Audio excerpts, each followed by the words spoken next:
Last we talked about the routes. We did a little bit with the handlers, but didn't really get into it. But we got the routes down, we got the sub router, and before we transition into actually interacting with the database and doing all that cool stuff, we're gonna learn about middleware. So, what is middleware? Middleware are basically a list of functions that have the ability to run right before your handlers do. That's basically it. They sit in the middle of your route being called and the actual handler for that route actually executing. They're just different things that you can do before that. If you've ever done something on Redux, you can add like all those plugins to Redux. Those are middleware. Like it's like things you can add to Redux before you serialize it into state or not, or whatever, right? Like it could be a dev tool, it can be a persistent state, it could be a thunk or something like that. Another example of middleware in front end would be, no, that's probably the only example I can think of. It's mostly a back end thing or a network thing. But yeah, it's got some pretty good use cases. Like so, some use cases are like maybe you want to log the request.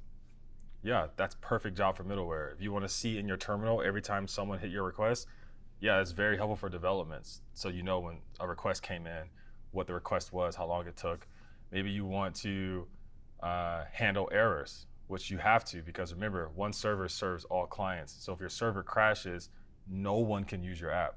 Whereas on your client, if I was using your app on my browser and it broke, it wouldn't break for everyone else in the world. It would only break on my computer. But on the server, if it broke for everybody. So you want to handle the errors because it's very important. So middleware can do that. Authentication, you want to prevent certain people from accessing certain routes unless they're authorized and identified to do so. Middleware is perfect for that. And pretty much anything else. You can enhance or augment the request object. You can add things to it, transform it. You can do whatever you want, and you can just keep doing, and you can reuse that stuff. So what does middleware look like? It looks exactly like a handler, where it has a request and a response, but it has this other thing called next. The next function is exactly what it sounds like. It tells Express that, I don't know what I typed there. It tells Express that we're basically done here in this middleware. We did everything that we wanted to do, so go to the next thing in the stack, which can be another middleware function or the handler, whatever's next. Each middleware doesn't know what comes after it, because you'll see how we configure it. But this just means, oh, I did what I was supposed to do. I'm done. Go to the next thing in the stack, which can be a handler or another middleware. So it's the equivalent of like calling res inside of a handler, whereas when I say like res.json or res.send inside of a handler, I'm done with this work. Calling next is the middleware saying I'm done. But middleware can also respond to the request too. Middleware can say res and stop and never call next. For instance, a use case would be, I have a middleware that checks to see if an incoming IP address is from Coca-Cola. And if it is, I'm going to end the request right now and send a message back and say, hey, we're Pepsi, I'm Coca-Cola, you're Coca-Cola, get off our website. Like you can do that inside of a middleware. You can stop doing whatever you want. You can do the same thing a handler can do. You can talk to the databases. You can literally do whatever you want. And then you can also continue on to another middleware that does something else. Or you can put everything in one middleware, which I don't recommend. So, all right.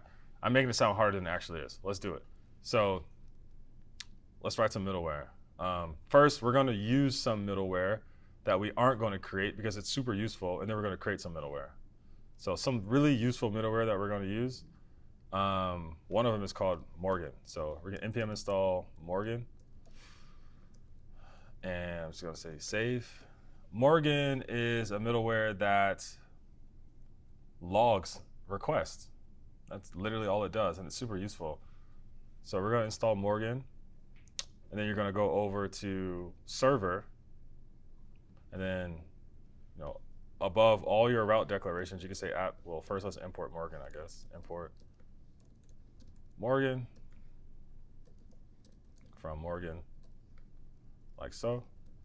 And then after we make an app, we can say app.use.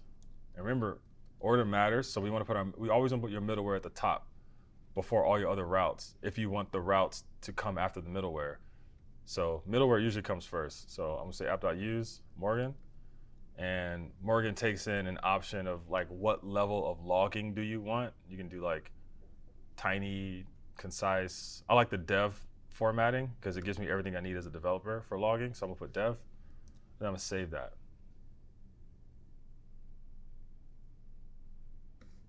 Right, so app.use doesn't always have to take a mount path like we did down here. You can actually just not put a mount path and it's global for the whole app.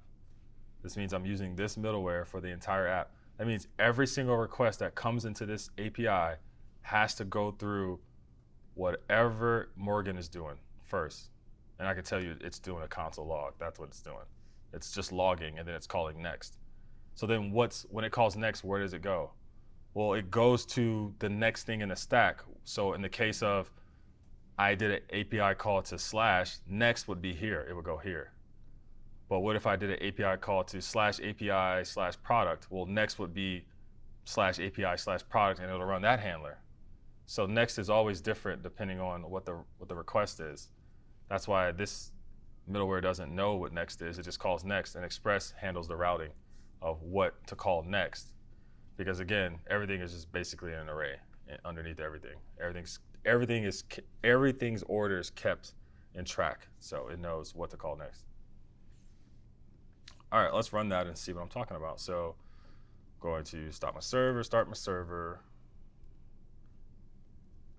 Going to go here, and I'm going to do a GET request to my API product.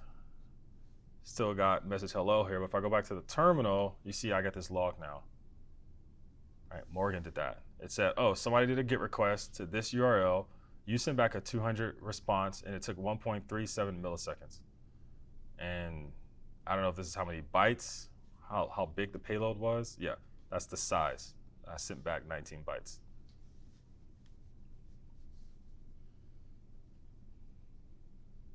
So it's very useful. You would use middleware, like if you had a product that you bought, I mean, there's so many logging products out there, I don't even want to name one. But if you use any logging product to log your API, they would probably have an SDK that has a middleware that sits on your Express that sends your logs to their servers so they can show you on a dashboard, like Datadog or something like that, right? Like some logging thing, it's probably just a middleware. Or if you ever use like Sentry, it's probably a middleware. Or Segment for analytics, probably a middleware because it just looks at every single request.